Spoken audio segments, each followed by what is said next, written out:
ايه الاخبار؟ معاكم كرولو ثاني من قناه من تحت الكبوت. النهارده الفيديو بتاعنا عن البوجيهات، بس قبل ما نعمل بوجيهات لازم ننضف كويس. اول حاجه عشان تبقى عارفها مكان البوجيهات في اي عربيه، مادام من قدام هيبقى مليان تراب، مجرد ما تفك البوجيهات يدخل التراب ده في غرفه الحريق، ودي حاجه احنا مش عايزينها. فاحنا هنا غسلنا بسلار، وبعد ما غسلنا كويس بصابون، وعشان كده زي ما انت شايف غطينا كنترول وغطينا علبة الفيوزات، وكمان لو عربيتك اوتوماتيك يبقى تغطي الكنترول بتاع الفتيس. اهم حاجة بعد ما تعمل الموضوع ده لازم تنفض المحرك كويس جدا بالهواء، خصوصا لو في اي مية جت على اي حاجة كهرباء. زي ما انت شايف هنفك سلك البوجيهات، وخلي بالك ده ما بيتشدش غير من مكان متخصص ليه، ما بيتشدش من اي حتة وخلاص. هنفك البوجيه واللي انت شايفه من على الشمال ده البوجيه رقم واحد بتاع بيستم رقم واحد، عكس بقى العربيات الرينو بتختلف. وهتخلي بالك وانت بتطلع، لو ما عندكش امكانيه ان انت تغسل الموتور قبل ما تنضف البوجيهات ممكن تروح تنفضها ومسدسها. اهم حاجه لو استفدت من الفيديو ما تنساش لايك واشتراك، وسيب كومنت لو عندك اي سؤال او عندك اقتراح لفيديو جاي. وطلب صغير، عايزين نوصل بالفيديو ده ل 50 لايك او 100 لايك، ويا ريت تعمل سبسكرايب.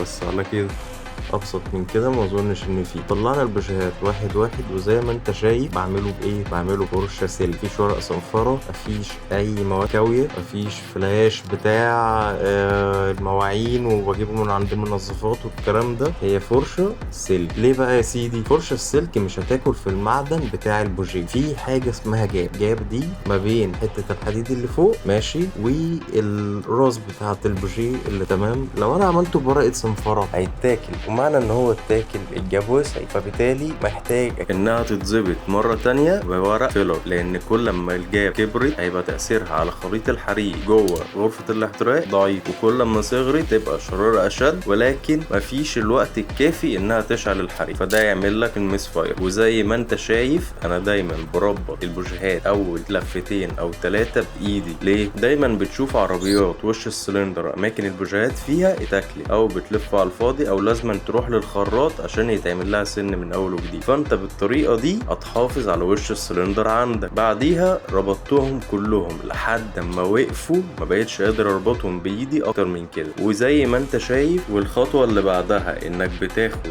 يد العزم او يد السيستم وتلف البوجيه ما يقارب نص لفه، وممكن توصل ساعات للفه كامله. بس فالموضوع سهل وبسيط، بس اهم حاجه تاكد انك مرطتش بزياده، تاكد ان كل سلك البوجيهات راكب في مكانه وما يكونش فيه اي قطع او تلف او محمص، لان ده هيهرب كهربة البوجيهات وهيعمل لك برضو الميس فاير، والخليط بتاع البنزين والهواء جوه غرفة الاحتراق هيبقى ضعيف. ولو لقيت لون البوجيه اسود لامع يبقى عندك زيت وبخرة زيت عالية. لو لقيت البوجيه لونه اسود مط يبقى كده عندك كربون زيادة. ولو لقيت البوجيه بيلمع فانت كده عندك مية الرادياتير بيدخل جوه غرفة الحريق. وبس على كده احب اقول لك مع السلامة، واتمنى تكون استفدت بالفيديو.